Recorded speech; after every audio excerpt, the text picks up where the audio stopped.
مش قعدت اقول لك اشتريها يا فوزيه، اشتريها يا فوزيه، الاسعار هتغلى، الاسعار هتغلى. ادي الاسعار غليت وولعت نار، والدولار وصل ل 50 جنيه. تعالوا النهارده نعرف مع بعض اسعار غسالات تعالوا الاطباق. النهارده نعرف مع بعض أسعار غسالات الأطباق لسنة 2024 بالظبط لشهر مايو. تعالوا نعرف كل حاجة، كل ما تخص غسالة الأطباق. وأول غسالة معانا هي غسالة الأطباق بيكو 15 فرد، بتبقى كلاس A، لونها أسود، بتبقى عبارة عن 3 رفوف. تعالوا بقى نشوفها من جوه شكلها عامل ازاي، ونشوف كمان فيها كام رشاش، وأقول لكم على سعرها وكل حاجة تخصها. بالنسبة لغسالة بيكو 15 فرد، فالزراير منها سعرها 34,200، والديجيتال منها سعرها 38,000. ده بيبقى شكلها من جوه بالشكل اللي انتوا شايفينه ده، بتبقى عبارة عن 3 رفوف. أول رف بنحط فيه المعالق والشوك والسكاكين، ما بنتقلش عليه أكتر من كده، هو بيبقى رف صغير. وبعدين الرف اللي بعد كده بنحط الكوبايات والبولات، وآخر رف بنحط الحلل والأطباق الكبيرة. تعالوا بقى نشوف الغسالة اللي معانا بعد كده، وهي غسالة بوش 12 فرد 5 برنامج. وعشان تبقوا عارفين ان في بوش منها موديلات كتيرة جدا، في منها ألماني، في منها تركي. اللي انا هكلمكم عنه دلوقتي ده التركي، طبعا الألماني بيبقى أفضل وأغلى. وسعرها حاليا 30,900. ده بيبقى شكلها من جوه زي ما انتوا شايفين كده، غسالة متينة، الموتور بتاعها قوي جدا. بصراحة مفيش أي حد اشتكى منها نهائي. بوش عامة ماركة محترمة جدا. السنون بتاعتها ما بتتنيش من فوق، لكن بتتني من تحت. ايه فايدة ان السنون بتتني او ما بتتنيش؟ طبعا كل ما كان ده اوبشن زيادة بيحطوه في الغسالة، ان لو السنون بتتني فبتاخد مساحة اكبر وحاجات اكبر ومش بتضايقك في المكان. تعالوا بقى نشوف الغسالة اللي معانا بعد كده، وهي غسالة بوش 12 فرد بس ديجيتال. اللي انا بكلمكم عنها التركي مش الالماني. الالماني هقول لكم سعرها في اخر الفيديو. سعرها التركي 34,990. دي اللي لونها سيلفر 6 برنامج. ده بيبقى شكلها من جوه كده. طبعا الباسكت اللي فوق زي ما اتفقنا بنحط فيها الكوبايات والبولات والكازرونات خفيفة، لكن من تحت بنحط الحلل والاطباق الكبيرة. وطبعا يعني انت لو عايزة توفري مكان الباسكت بتاع الشوك والمعلق والسكاكين وتحطيهم فوق علشان تستخدمي المساحة. الغسالة اللي معانا بعد كده وهي بوش 13 فرد 6 برنامج ديجيتال، لونها اسود. برضو بنتكلمكم عن بوش التركي، سعرها 38,500. ده بيبقى شكلها من جوه. السنون اللي فوق بتتني. انتوا لما تشوفوها هتحسوا اولا ان هي غسالة ضخمة، يعني عايزة مطبخ كبير، وكمان الماتيريال بتاعتها كويسة جدا ممتازة. تعالوا بقى نشوف الغسالة اللي معانا بعد كده، وهي غسالة اوشن 13 فرد وسعرها 23,000. تعالوا بقى نشوفها من جوه، وهي بتبقى مختلفة شوية عن الغسالات التانية، وهي كلاس A. ده بيبقى شكلها من جوه. الباسكت بتاعتها بيبقى لونها أبيض مش لونها سيلفر. السنون بتاعتها ما بتتنيش. زي ما انتم شايفين بيبقى حاطين لكم الخرطوم بتاع الصرف. انت مجرد انك عندك صرف في المطبخ خلاص كده، يبقى مفيش اي حاجة. هو يجي سباك يحط لك الخرطوم وبتاع، ومش بتكلف نهائي يعني. ومن تحت برضو السنون ما بتتنيش. تعالوا بقى نشوف الغسالة اللي معانا بعد كده، وهي بيكو 14 فرد 5 برنامج ديجيتال، لونها اسود وسعرها 24,700. بيكو ماركة تركي ممتازة جدا، وأنا من الناس اللي بتعشقها يعني بيكو. دي السنون بتاعتها بتتني من تحت زي ما انتم شايفين كده. هو هتلاقي السنون اللي بتتني عادة بتبقى أغمق من السنون الثابتة، فلو لقيتوا الغسالة فيها سنون غامقة قوي، رصاصي غامق قوي، فاعرفوا ان كده ديت بتتني. تعالوا بقى نشوف الغسالة اللي معانا بعد كده، وهي غسالة أطباق فريش 10 أفراد. هي بتبقى كلاس A، سعرها حاليا في السوق 22,975. ده بيبقى شكلها.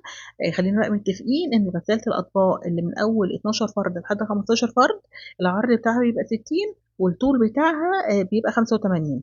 لكن الغسالات العشر أفراد بيبقى العرض بتاعها 45 والطول بتاعها 85.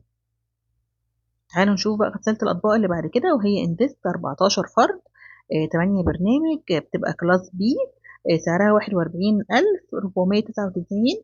واندست ليه غالية؟ عشان اندست إيطالي تبع شركة أريستون، يعني منزلين لاين تاني. بس أنا عن نفسي بفضل يعني أريستون، لو هقارن بين اندست وأريستون فأنا عن نفسي بفضل أريستون. ده بيبقى شكلها من جوه زي ما انتم شايفين كده، السنون بتاعتها ما بتتنيش ولا من فوق ولا من تحت. تعالوا بقى نشوف غسالة الأطباق اللي معانا بعد كده، وهي تورنيدو 10 أفراد ديجيتال، وسعرها 19,630. طبعا عارفين تورنيدو إن تبع ضمان العربي، في ناس كتيرة جدا بتثق في ضمان العربي.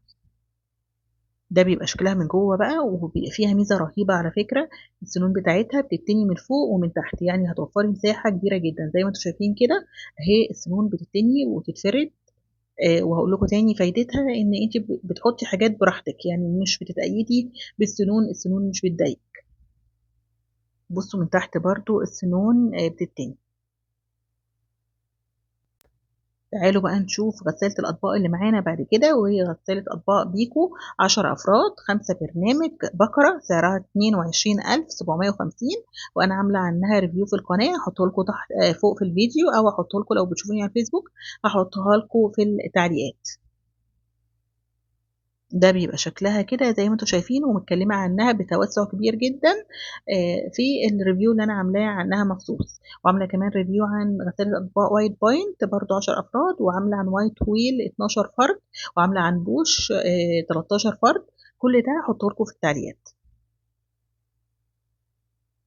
غسالة الاطباق اللي معانا بعد كده، وهي وايت بوينت 13 فرد، آه، وايت بوينت برضو تركي زي بيكو، لكن لو قارناها ببيكو فبيكو هي اللي تكسب، يعني بيكو اعلى شويه من وايت بوينت. السنون بتاعتها بتتني من فوق ومن تحت، فبرضو دي ميزه رهيبه في وايت بوينت. بس انا بحس ان بيكو في الماتيريال بتاعتها افضل شويه من وايت بوينت، وكمان في عدد الرشاشات وقوه الرشاشات. ومن تحت كمان بتتني زي ما انتم شايفين، ومعاها الباسكت بتاعها، والماتيريال نقدر نقول عليها فوق المتوسطه. تعالوا بقى نشوف غسالة الأطباق اللي معانا بعد كده. نسيت أقول لكم إن وايت بوينت سعرها 23,600. تعالوا بقى نشوف غسالة الأطباق بتاعت أريستس 10 أفراد، بقرة، سعرها 32,000. البقرة سعرها 32,000، لكن الديجيتال سعرها 35,000 ونص. ده بيبقى شكلها من جوه زي ما انتم شايفين كده، والسنون بتاعتها ما بتتنيش. العرض زي ما احنا اتفقنا 45.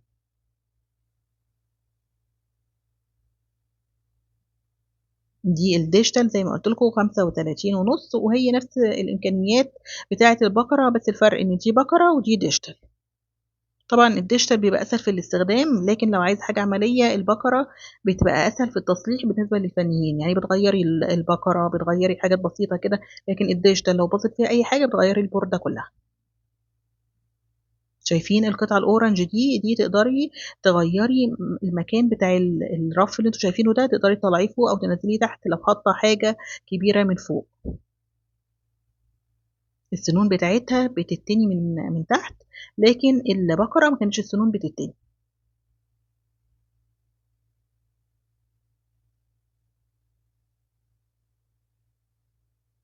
تعالوا نشوف بقى غسالة الأطباق اللي معانا بعد كده، ودي آخر غسالة أطباق معانا، ودي غسالة أطباق اندست 10 أفراد، 5 برنامج. زي ما احنا اتفقنا قلنا اندست تبع اريستون، يعني ايطالي. ده بيبقى شكلها من جوه زي ما انتم شايفين كده. العرض بتاع 45، الطول 85.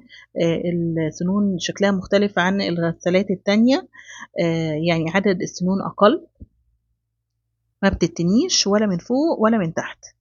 تعالوا بقى اقول لكم سريعا كده. وايت بوينت 10 افراد سعرها 19,700، وبوش 13 فرد الديجيتال الستانلس ستيل الالماني سعرها 43,900. وفي موديل منها كمان تاني 47,900، دي 13 فرد الالماني. طبعا لو قارنت لك بين بوش الالماني وتركي طبعا الالماني هي اللي هتكسب، لكن للاسف هي سعرها غالي جدا ومش اي حد بيعرف يشتريها. يا رب اكون فدتكم، ويا رب يكون الفيديو عجبكم.